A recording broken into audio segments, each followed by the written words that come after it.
Olá, pessoal. Vamos dar início a mais uma aula do nosso curso de Língua Portuguesa 5. Hoje nós vamos falar sobre a fonética articulatória, sobre os mecanismos articulatórios, né, os órgãos que compõem esse nosso sistema fonatório nesse primeiro momento, e depois vai aparecer um outro vídeo para vocês falando sobre o sistema, a fonética das vocais, o sistema vocálico, na visão da fonética, tá? Mas vamos fazer primeiro esse vídeo, depois a gente faz o segundo vídeo. Eu vou botar para projetar aqui, para poder começarmos. Então, já está lá na plataforma para vocês, tá aparecendo, e acho que a gente pode começar. Deixa eu compartilhar aqui a tela. Tá sendo besteira, que a gente esqueceu que eu tinha que compartilhar.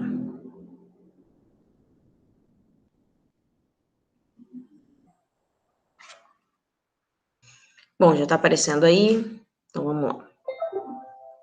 Então, na aula de hoje, a gente vai falar sobre a fonética articulatória e o que é essa área da fonética estuda. A gente já falou um pouquinho sobre isso na última aula, mas a gente vai reforçar. Então, a fonética articulatória estuda os sons da fala na perspectiva de suas características fisiológicas e articulatórias. Então, a gente vai ter uma aula que está muito próxima daquilo que a gente entende na educação básica como biologia, como ciência, né? É uma aula em que nós vamos ver o corpo da gente sendo apresentado, quais partes do nosso corpo são importantes, são relevantes e atuam no nosso processo fonatório. Então, o que é a fisiologia? É o ramo da biologia dedicado à compreensão do funcionamento de um organismo. Especialmente, a fisiologia estuda os órgãos que compõem um organismo. Então, se nós formos pensar no nosso sistema fonatório, que órgãos que compõem esse nosso sistema fonatório? Nós podemos falar de pulmões, nós podemos falar de brônquios, de traqueia, de laringe, de faringe, de língua, de boca, das fossas nasais, e assim sucessivamente. O que é articulatório dentro, qual a relação da expressão articulatório com isso aqui que a gente está aprendendo hoje, né, estudando hoje? O articulatório, nesse caso, tem relação com a posição e o movimento dos articuladores para a produção dos sons da linguagem. Vejam, eu estou apresentando para vocês dois conceitos diferentes. A posição, então, se essa língua permanece numa posição mais baixa, mais alta, e qual o movimento que ela faz? Ela fica numa posição, num movimento, faz um movimento de retração, ela vem para frente. Como é que é esse sistema articulatório que os seres humanos utilizam para poder se comunicar? O que é esse aparelho fonador? Então, esse ser humano, nós, seres humanos, usamos um aparelho fonador para nos comunicarmos. Esse aparelho fonador é o responsável por produzir a voz. E aqui é interessante a gente fazer uma distinção. A voz é diferente da fala. Então, o que é a voz? A voz é o som produzido a partir da vibração das cordas vocais. Então, se eu faço isso aqui já é minha voz. Agora, quando eu articulo esse som que eu estou produzindo, essa voz, eu vou dar origem à fala. Então, a fala não é simplesmente a emissão de um som, mas é a articulação que acontece para que esse som possa se combinar e produzir um significado. E aí tem uma informação importante que a gente precisa estar sempre destacando. Nenhum dos órgãos que compõem esse sistema fonatório está presente no nosso corpo exclusivamente para a produção da voz, para a produção da fala. Todos os órgãos que nós usamos para falar para produzir a voz, são órgãos que estão presentes, fazem parte de outros sistemas que pertencem ao nosso corpo. Então, nós podemos falar do sistema respiratório, podemos falar do sistema digestivo, por exemplo, né? A própria laringe, a faringe fazem parte do sistema digestivo e do sistema respiratório. Então, nenhum dos órgãos do aparelho fonador tem como função principal a fonação. Quais são, então, esses órgãos do aparelho fonador? Nós podemos falar de língua, de laringe, de traqueia, de pulmão e de diafragma. Olhando para essa imagem aqui, do lado, a gente pode observar uma divisão que é interessante da gente fazer. Essa imagem, que é um esquema, ela está dividida em duas partes. Uma que ele está chamando, que o autor dessa imagem chamou de região subglótica, e o outro que ele chamou de região supraglótica. Tem um termo muito importante aí que faz muita diferença no nosso conhecimento, que é a glote. O que é a glote, gente? A glote é o espaço que existe entre as cordas vocais. Então, quando ele faz essa medição do sistema fonatório, essa divisão, essa partição do sistema fonatório em dois, e diferencia a região supraglótica, ou seja, a região acima da glótica, da glote, da região abaixo da glote, ele está fazendo uma diferenciação entre as caixas de ressonância que existem no nosso sistema fonatório. Então, existem sons que são produzidos acima da glote ou que têm ressonâncias diferentes quando há movimentos articulatórios nessa região acima da glote, e existem sons que são produzidos com correntes que vêm já desde o pulmão e sofrem uma interferência menor nessa região subglótica e supraglótica. Então, vamos lá. Que canais são esses, né, que a gente encontra aqui? A gente encontra de cima para baixo, tá? A cavidade nasal, a cavidade oral, e aí eu tô falando de cavidade mesmo, são as fossas nasais e a boca, como cavidade oral. Dentro da boca existe, e a gente vai ver daqui a pouco, que é um pouquinho mais complicado do que isso, a língua. Quando a gente desce, pensem como se vocês estivessem fazendo uma endoscopia.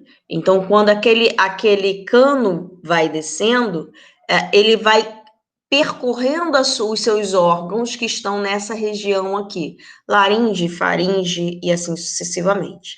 Na verdade, faringe e depois laringe. Ele vai descendo nessa região. Ao chegar na glote, para quem faz videolaringoscopia, por exemplo, aquela câmera busca observar a região das suas cordas vocais, que estão exatamente na laringe. Se você colocar a mão aqui, ó, nessa região aqui da sua laringe, dessa parte aqui, e você fizer um som como m, ou p, ou b, ó, b. Você vai notar que no m, no b, há uma vibração acontecendo aqui. Entretanto, quando você faz um não há vibração nenhuma acontecendo aqui. Eu vou repetir. M, b. Apesar de articulatoriamente esses sons serem muito parecidos, há uma diferença marcante entre a presença da vibração da corda vocal no m e no b e a ausência da vibração da corda vocal em p.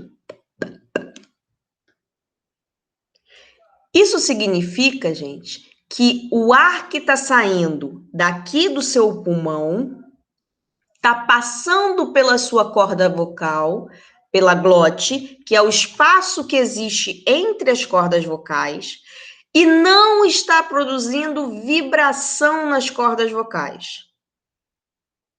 Como é que uma corrente de ar, passa e não produz vibração nessas cordas vocais para você produzir, por exemplo, o som? Necessariamente as suas cordas vocais estão afastadas. Se as suas cordas vocais estiverem juntas, o ar, quando passar, vier na sua corrente egressiva e passar pela laringe, encontrar a glote e encontrar as cordas vocais fechadas, ele vai produzir um movimento de fricção. E é esse movimento que você sente ao colocar a mão na sua garganta. É isso aqui que você está sentindo. Então, as pregas vocais ou cordas vocais ficam na laringe. O espaço formado entre as cordas vocais é chamado de glote. Vou descer aqui um pouquinho. O que mais que a gente pode saber sobre esse aparelho fonador? Quem mais faz parte desse aparelho fonador? Fazem parte dele traqueia, pulmão, diafragma, que são responsáveis pela energia que gera os sons da fala. Ou seja, a corrente de ar egressiva. E o que é uma corrente de ar egressiva? É aquela corrente de ar que vem de dentro para fora.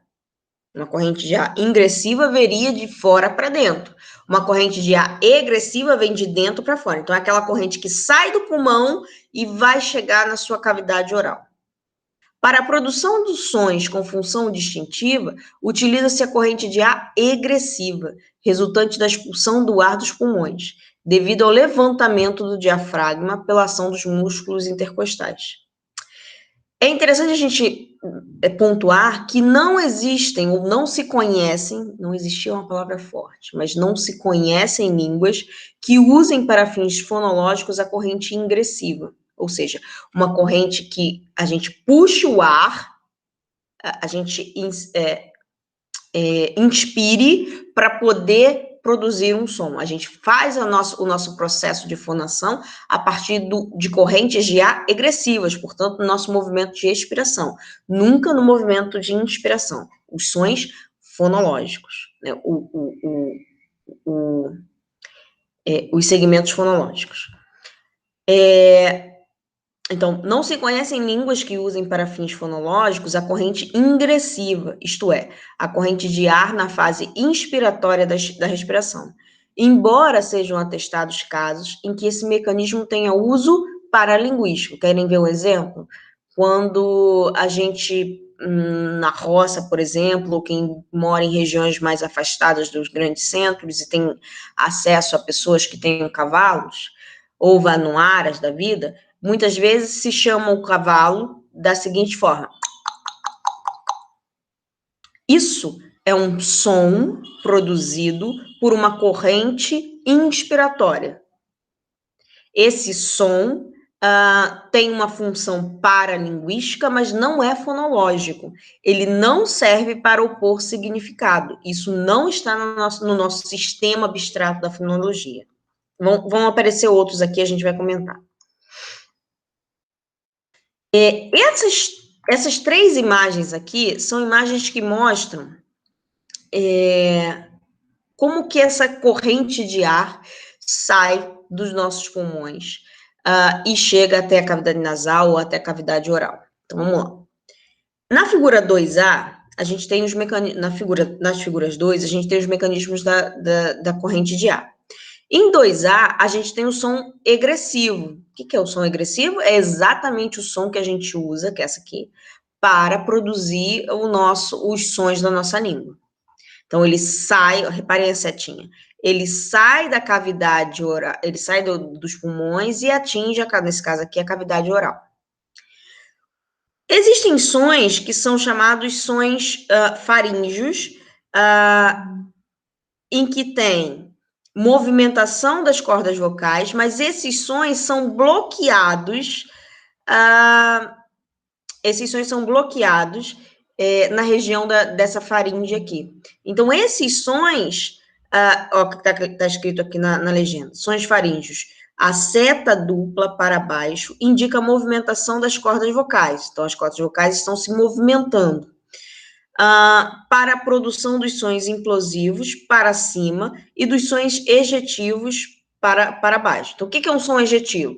As cordas vocais estão paradas, estão fechadas e tem o levantamento da glote. Então, tem um impedimento da passagem desse ar. Esse impedimento da passagem do ar vai produzir um som diferente daquele observado aqui, ó, em que não há, apesar de haver uma fricção, poder haver uma fricção quando sai um som vozeado, por exemplo, aquele som que vibra a corda vocal, não há uma corda vocal completamente fechada, impedindo esse movimento, né, fazendo com que a glote esteja levantada. Tem os sons implosivos, em que a glote está abaixada e as cordas vocais estão vibrando. A glote é baixa, a glote é o espaço entre as cordas vocais e essas cordas vocais estão vibrando. E tem, por último, os sons que funcionam como os cliques, em que o ar fica retido na cavidade bucal devido à obstrução causada pela posição da língua. É o caso daquele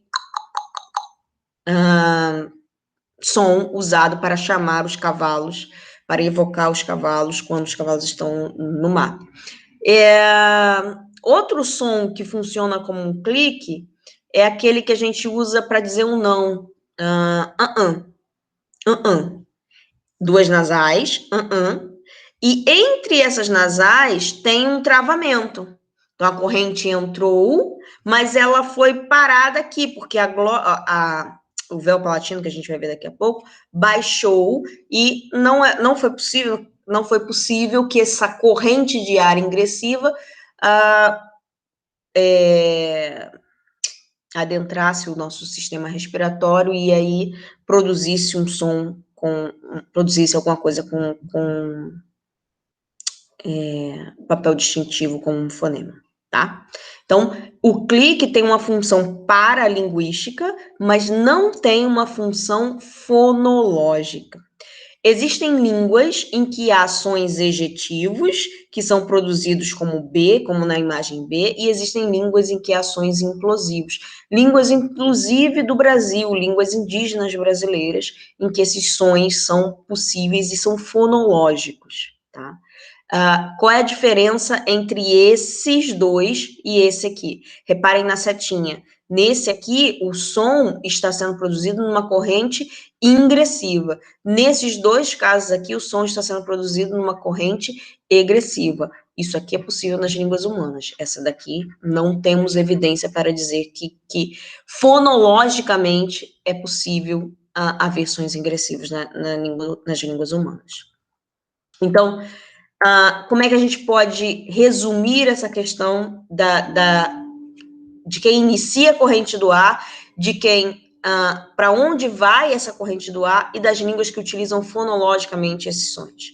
Então, eu tenho correntes de ar que se iniciam no pulmão, e aí essa corrente é egressiva, e todas as línguas utilizam essa corrente pulmonar egressiva, e nenhuma língua utiliza a corrente de ar pulmonar ingressiva para fins fonológicos. Existem línguas que produzem sons glotais ou faringais, existem línguas que produzem sons velares, e aí há tanto o mecanismo egressivo quanto o mecanismo ingressivo nesses sistemas. E aqui a gente tem algumas línguas que produzem nas quais são fonológicos essas correntes de ar iniciadas nessas outras posições que não o pulmão e em direções, inclusive, ingressivas, como é o caso aqui do Xindi, do Lendu e do Maidu. Línguas mais afastadas para a região da África, para a região da Ásia e algumas línguas indígenas no Brasil.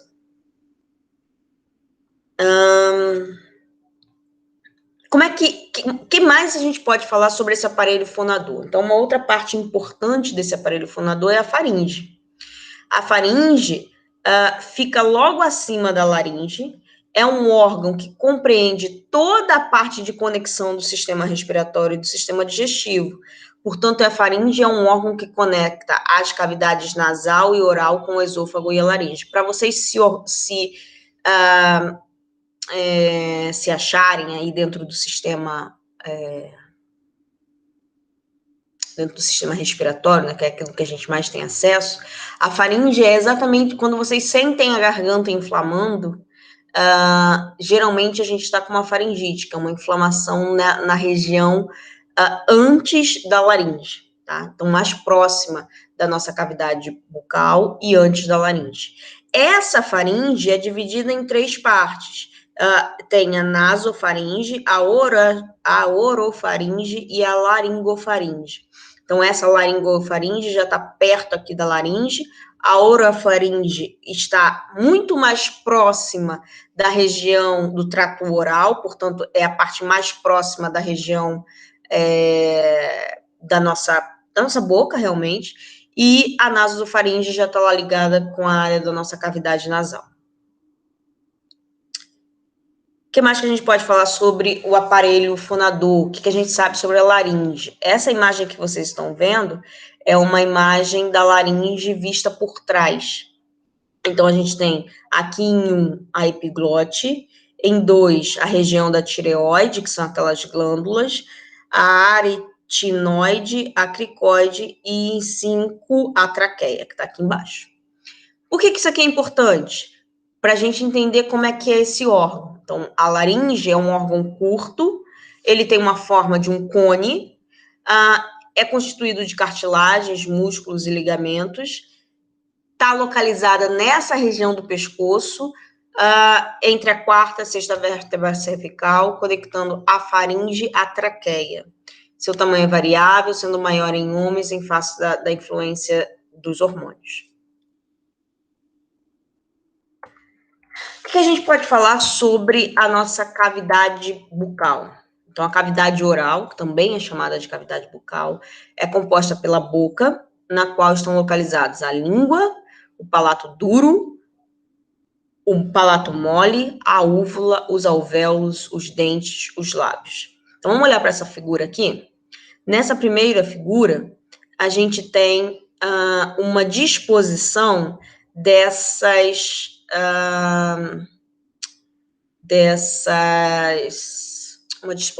um esquema que mostra essas partes do nosso trato bucal. Então, a gente vai fazer um teste e eu preciso que vocês repitam esse teste. Tá? Eu vou fazer um movimento e eu preciso que vocês repitam esse movimento.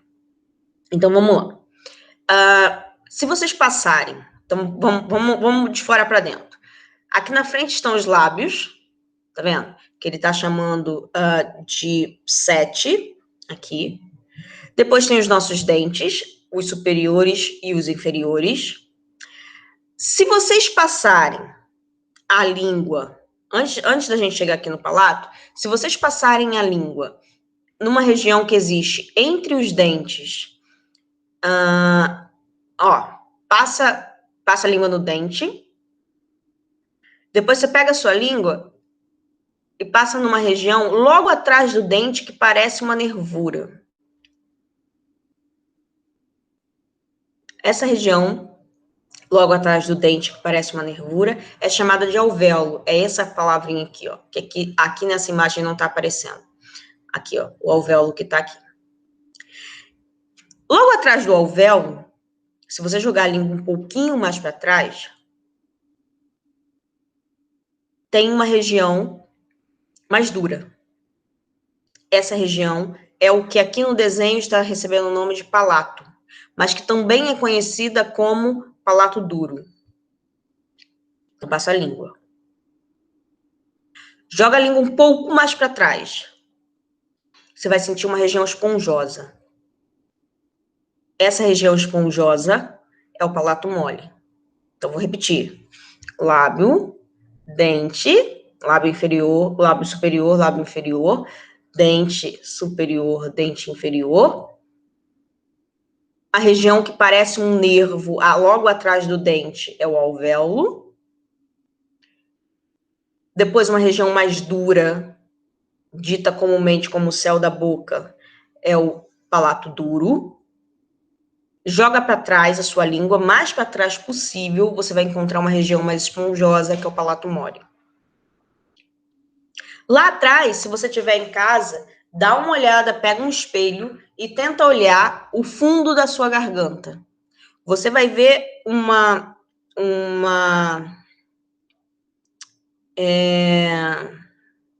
pequena protuberância que muitos conhecem como campainha.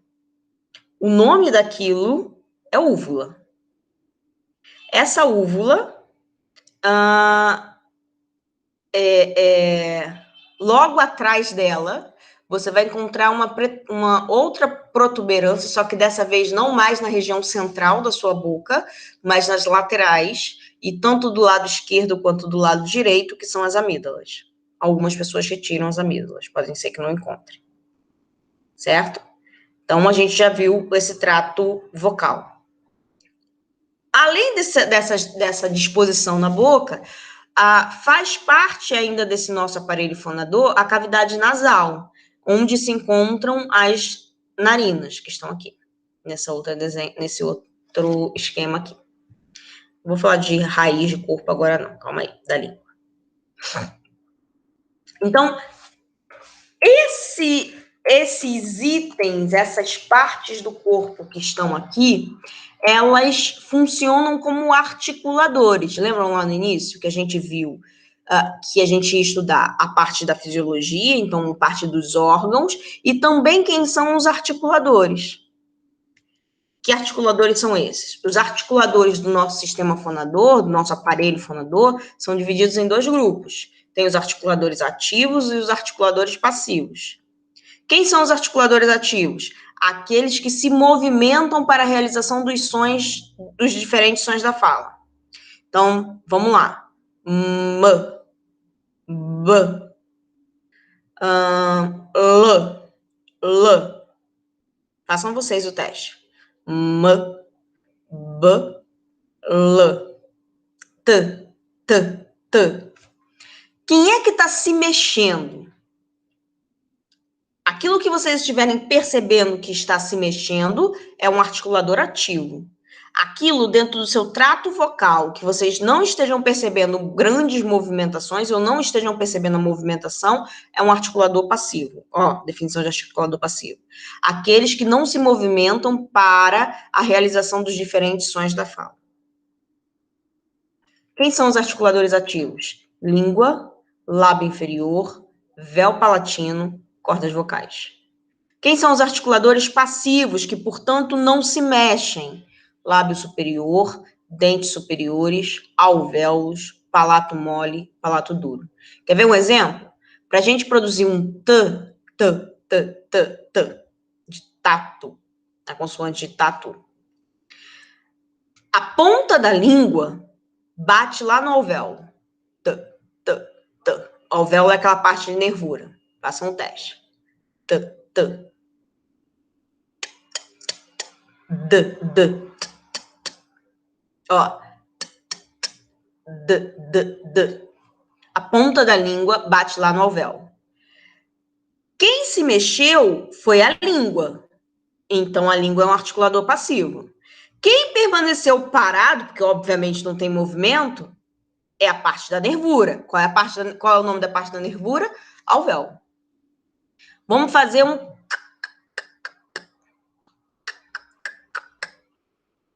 E g. Essas duas consoantes são produzidas com a sua língua recuando e batendo lá atrás no palato mole. Quem se move? A língua. A língua, então, é um articulador ativo. Quem permanece parado? O palato mole. Então, o palato mole é um articulador passivo. O que a gente pode falar sobre as cordas vocais? Então, vamos lá. Eu estava dizendo para vocês, vou sistematizar o que eu falei. As cordas vocais, vamos olhar para essa imagem aqui, que eu acho ela bem legal. Aqui nas cordas vocais, essa prega aqui, que eles chamam, né, as pregas vocais, essa nervura, essa prega aqui, que se movimenta ou não, conforme acontece a passagem do ar. A glote é esse espaço entre as cordas vocais. Então, quando as pregas vocais estão próximas, estão fechadas, para que aconteça o processo de fonação, o ar vai passar friccionando essa corda vocal. É o som do D.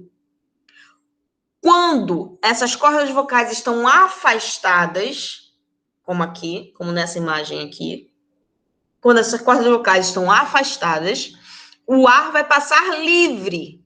Então, ele não vai vibrar as cordas vocais. Quando há vibração das pregas, chamamos de sons vozeados. Se não houver vibração das pregas, chamamos de sons desvozeados. Essa aqui é uma informação extremamente importante para vocês. O que mais que a gente pode falar? A gente pode falar sobre o véu palatino, que é justamente essa campainha, chamada de úvula, que também é chamada de véu palatino. Então, vamos lá. O véu palatino levantado bloqueia o ar para as cavidades nasais, originando um som oral. Então, quando ele está levantado, o ar, a corrente de ar agressiva, não consegue passar para a sua cavidade nasal. Fica retida da sua cavidade nasal e vai ter que sair por aqui. Quando o véu palatino está abaixado, é possível que a corrente de ar passe pelas narinas, o corretor, passe pelas narinas, produzindo um som nasal. Então, aqui a gente tem a imagem, ó, o véu palatino abaixado, travando, e esse som, a corrente de ar só tem a possibilidade de sair pela cavidade nasal, pela cavidade oral, pela boca, enquanto aqui o véu palatino está levantado. Se ele está levantado, esse ar vai passar para a cavidade oral e também para a cavidade nasal. Tal como o processo fonatório, a nasalização é um mecanismo que envolve aberturas e fechamentos de uma passagem que conduz a outra cavidade. Na nasalização, pode-se observar uma gradualidade, maior ou menor abertura, e de maior ou menor tempo de duração da abertura nasofaríngea. Isso significa que aquelas pessoas que, quando estão fanhas, ou quando estão com algum processo, pessoas que são fanhas, né, e que precisam fazer processos... trabalhos com fonoaudiólogos, elas precisam aprender a fazer um movimento com o seu véu palatino, para reduzir esse movimento, esse tempo que fica, esse tempo esse tempo em que o véu palatino fica abaixado, permitindo que o ar passe mais pela cavidade nasal. Então, essa é a primeira parte. Tá aqui as referências bibliográficas que foram usadas, e eu vou, como eu sempre faço, separar um outro momento para a gente falar, gravar um outro vídeo para a gente falar do sistema vocálico no nível fonético. Então, vou parar por aqui e volto para a gente fazer a outra parte.